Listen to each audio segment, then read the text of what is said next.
Salut tout le monde, bienvenue dans Quartiers Arts Session, le rendez-vous des créatifs, entrepreneurs et acteurs de la scène urbaine congolaise, un voyage sonore entre culture, style et génération. Aujourd'hui, on plonge dans l'univers des beatmakers de Pointe-Noire, un métier qui reste parfois incompris. Et pour en parler, on a l'honneur d'accueillir deux acteurs de terrain et passionnés qui font vibrer les studios de la ville. Nick the Beat et Ushiwa à la prod. Restez connectés, on se retrouve après le générique.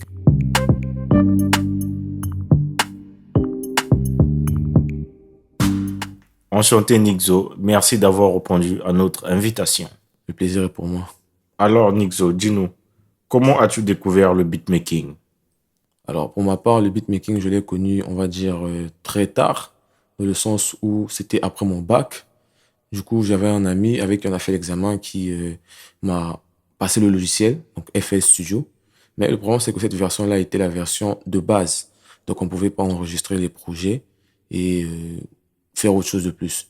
Du coup, on s'est démotivé, on a arrêté d'utiliser le logiciel.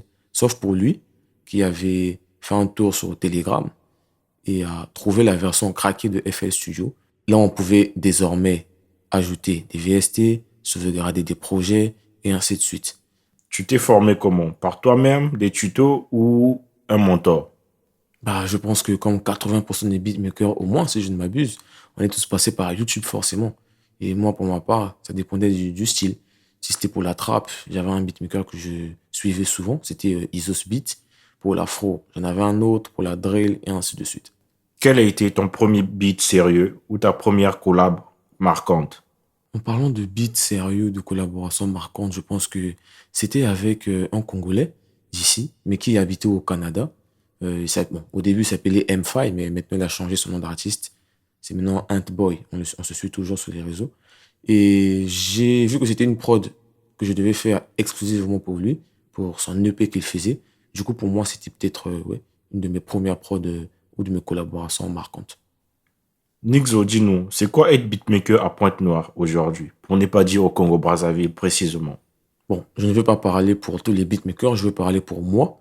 Et en ce qui me concerne, c'est déjà beaucoup de travail. C'est souvent un manque de reconnaissance pour le travail, mais au final, c'est beaucoup de joie, hein, surtout quand on travaille avec des artistes qui font déjà bien leur travail et aussi qui font de la bonne musique.